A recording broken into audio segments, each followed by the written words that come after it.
안녕하세요, 머잉나입니다. 게임과 현실에 공통점이 있다면 전 이거라고 생각합니다. 존버 하나의 생존 전략으로 자리를 잡았죠. 그런데 존버한다고 다 승리만 하나요? 모두가 망하고 있을 때 진정한 존버로 성공한 사람들이 있습니다. 그들의 성공 전략, 진정한 존버의 길을 함께 만나보시죠. 때는 부동산 호황기인 2005년 미국. 집값 상승 덕분에 부동산 담보대출, 즉 모기지론으로 은행은 큰 돈을 벌고 있던 상황이었죠. 모두에게 주어진 집장만의 꿈, 너나 할 것 없이 뛰어들었습니다. 그때 단 한 사람만이 아니오를 외치는데요. 그의 이름은 마이클 버리, 사이언 캐피탈의 운영자이자 창립자죠. 그는 현 상황을 부정적으로 봤습니다. 주택시장의 몰락을 예견하고 없는 부동산 부도채권까지 만들어서 투자를 하는데요. 무려 13억 달러, 우리 돈으로 약 1조 4,800억 원.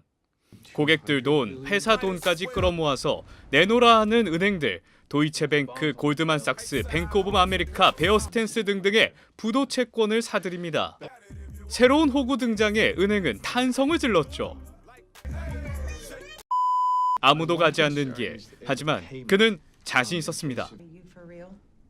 그 이유를 친절한 할리 퀸이 설명해 주는데요. 한번 들어보시죠.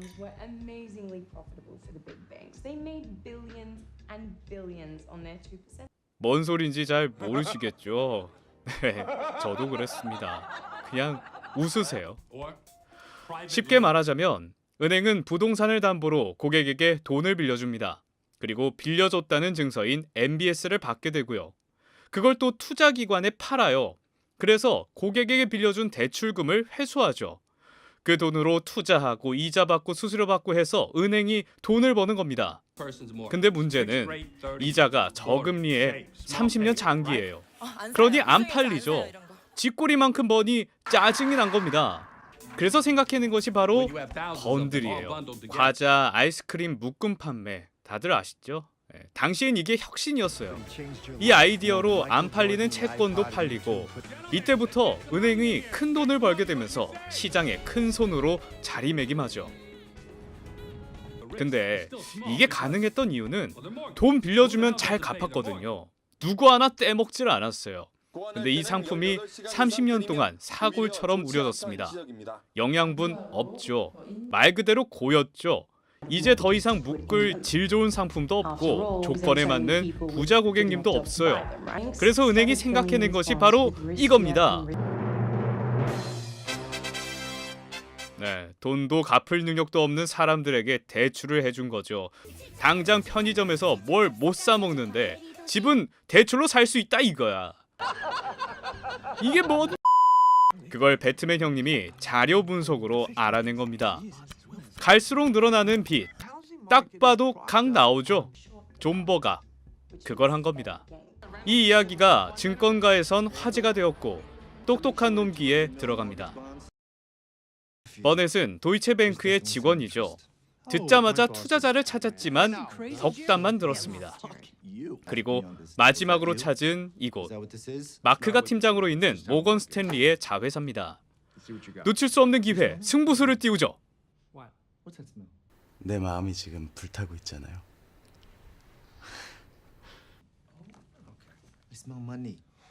네, 실패입니다. 바로 다음 작전으로 넘어가는 버넷. 젠가로 시선을 끈 후 미국 부동산의 실체를 알려줍니다. 스타 강사 마냥 분필 박사쇼, 아니 젠가 박살쇼를 보여주고 그리고 이어진 양심 고백. 인기 상품 다 팔렸죠. 안 팔린 B급들 한데 모아서 끓이면 이게 신상되는 거예요. 온갖 B급, C급 고기들 다 넣고 잡어스프 만들었는데 트리플 A 등급짜리 고급 생선 스프라 하고 비싸게 팔아먹는 거지. 말 그대로 빛 좋은 개살구, 이게 똥덩어리죠. 결국엔 미국 시장 와장창 되는 겁니다. 이윽고 수강 후기를 말하는 팀원들. 그런데 눈뽕이 통했던 걸까요?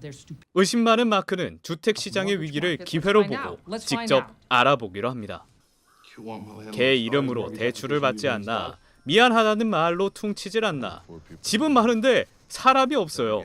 대출 중개인들 만나보니 더 가관입니다. 개나 소나 다 대출해 준 거죠. 어차피 집값 오르니까 막 대출이 자행된 겁니다. 쉴 새 없이 움직이는 이분도 대출로 산 건물만 무려 6채라네요. 망조가 들었습니다. 마크의 의심은 확신이 됐고 부동산 시장 실패에 베팅을 걸어보기로 합니다. 그리고 여기 운 좋은 놈 준비되신 분 피트 형이 있습니다. 동네에서 개 산책시키다가 만난 청년들이 정보를 물어다 주는데요. 제이미와 찰리는 요트를 판 돈으로 시작해 큰 수익을 낸 청년 사업가입니다. 투자자라는 꿈을 이루려 상경했지만 자본금이 턱없이 부족했죠. 인생의 참맛을 느끼고 이불킥을 시전하던 그때 버려진 투자 제안서를 보게 되는데요. 아니 이게 대박이었던 거죠. 한때 트레이더였던 피트 형님은 정보를 읽을 줄 아는 준비된 분. 자본도 있고 투자 자격도 갖춘 피트 형에게 청년들은 도와달라 부탁을 하죠. 그리고 고심 끝에 청년들의 도전을 도와주기로 합니다. 30년 묵은 똥은 냄새가 심했습니다. 박사일들을 흔쾌히 받은 은행들, 잔악괴가 된 건지 프리미엄까지 갖다 붙이는데요. 그의 행보가 탐탁지 않은 큰손 행님은 월마다 나갈 보험료에 심기가 불편합니다. 거기에 불까지 붙이는 이 비범한 분. 행님의 뚜껑은 활짝 열리고 말죠. 회사 가치는 나날이 떨어지고 거리의 속도 골마 터져버립니다. 의심남의 상황도 별반 다르지 않습니다. 부동산 시장은 거뜬하다 못해 오히려 더 좋아졌죠. 똥이 황금이 되는 이 놀라운 광경에 마크는 돌아버리고 부모님의 안부를 물으러 갑니다. 그리고 알게 된 사건의 진상. 고객 유치를 위해 신용 등급의 장난질을 쳤던 거죠. 이 진상. 때 아닌 고등 래퍼, 아니 직딩 래퍼가 열렸지만 차분히 설명을 해주는 똑똑이. 믿음을 더 가지나 말합니다. 주머니 사정은 청년들이 더 급해 보이죠. 하지만 그들은 포기하지 않았습니다. 그리고 이어진 피트 형과 똑똑이의 제안. 그들이 얼마나 멍청한지 알아보러 LA로 떠납니다. 달콤한 꿀에 빠진 사람들. 시작된 손실에도 낙관적인 분석입니다.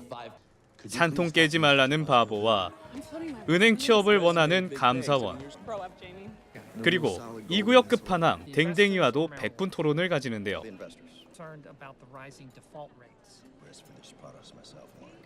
댕댕이는 여기에 도박까지 더했습니다.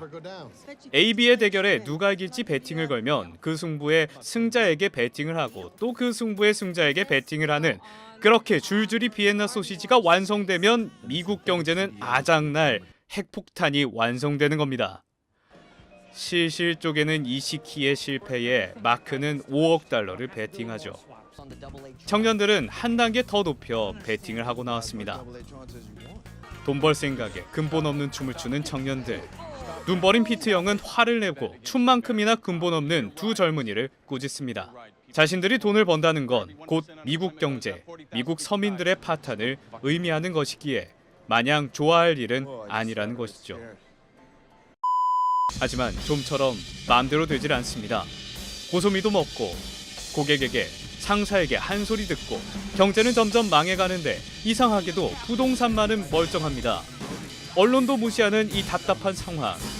그렇게 고구마의 2년의 시간이 흐릅니다. 그리고 드디어 터졌죠. 그들의 인내가 빛을 발하는 순간 철저히 준비한 그들의 존버가 성공했습니다. 곤두박질 쳤던 회사의 가치는 치솟았고 청년들도 버넷도 마크도 큰 수익을 벌었죠.